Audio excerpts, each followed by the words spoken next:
Bem-vindos à nossa reflexão do dia.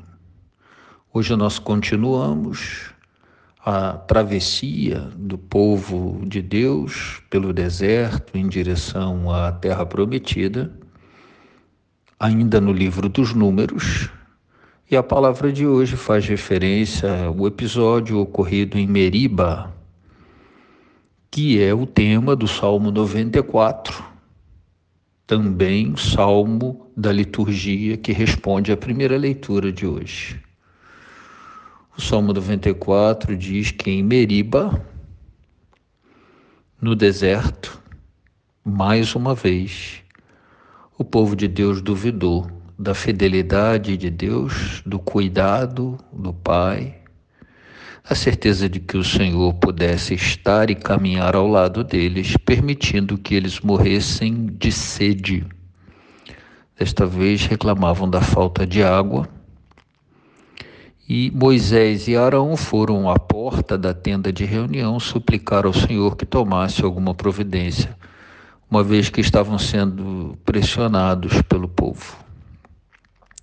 O Senhor ordenou então a Moisés que tocasse com seu cajado a rocha, que da rocha brotaria água, e a água resolveria o problema da sede daquele povo. Entretanto, foi apresentada a Moisés e Arão, da parte do Senhor, em virtude da dúvida, sobretudo da dúvida que eles tomaram para si, que era uma dúvida do povo, acerca da possibilidade do povo morrer de sede no meio do deserto durante a travessia.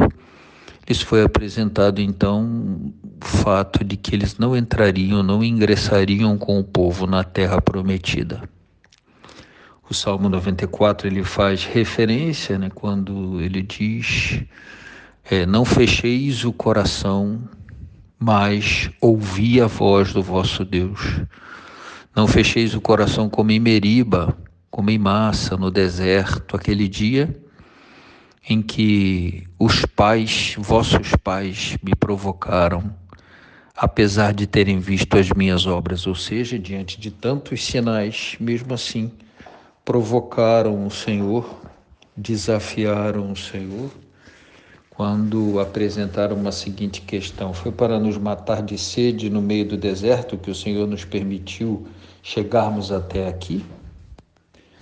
E essa dureza do coração de um povo que ora agradecia pela libertação da escravidão e reconhecia os tantos sinais realizados pelo Senhor, mas ora também duvidava do cuidado, da providência.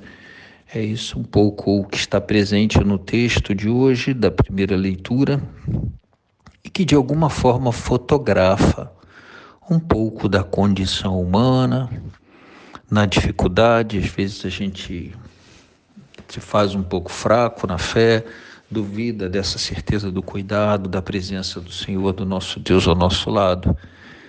E às vezes, quando a gente consegue o que quer, alcança grandes graças, ao mesmo tempo reconhece ali esse mesmo cuidado e essa mesma presença do Senhor ao nosso lado. O fato é que o Salmo 94 diz que da parte do nosso Deus ele espera sempre que de nossa parte haja confiança, certeza do cuidado permanente dele. E a parte dele ele sempre cumpre, que é cuidar permanentemente, estar permanentemente ao nosso lado.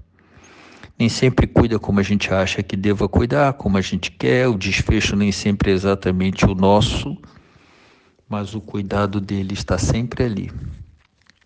Interessante que o evangelho de hoje mostra um pouco isso em Pedro, Nos discípulos, em primeiro lugar, quando Jesus pergunta o que dizem por aí a meu respeito, os discípulos respondem com facilidade, porque o que dizem não implica responsabilidade e envolvimento de ninguém, Quando eles respondem rapidamente, uns dizem que é João Batista, Elias, Jeremias, alguns dos profetas, e aí Jesus devolve uma pergunta um pouco mais difícil: e vós, quem dizeis que eu sou? As respostas já não são tão fáceis, porque agora é e você, e para você, e a partir de você. É uma resposta que compromete aquele que diz, quem é Jesus para ele. E Pedro disse: Tu és o Cristo, filho do Deus vivo. Jesus reconhece que ele responde porque permite que Deus fale através dele, que Deus haja nele. Diz que ele é Pedro, que sobre esta pedra seria construída a igreja dele, e ainda assim confia as chaves, o poder das chaves é apresentado a Pedro.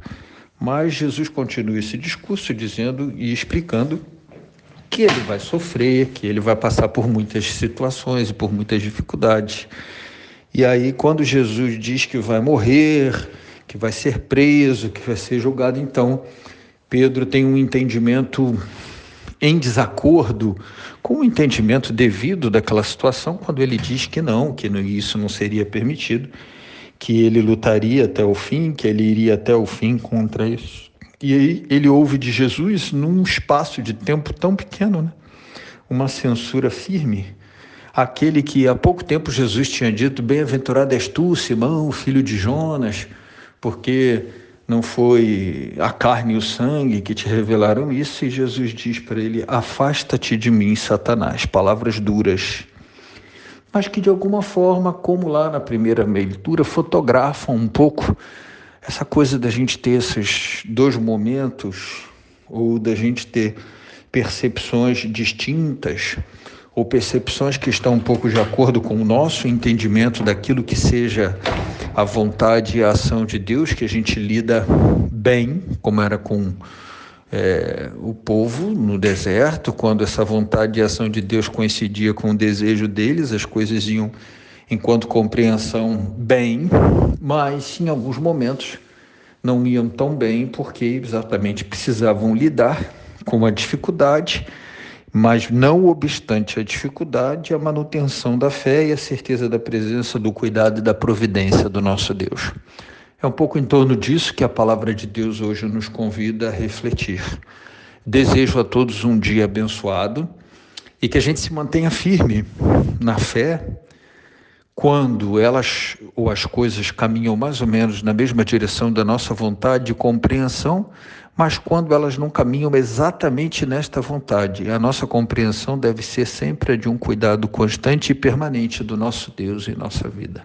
Um dia abençoado para todos.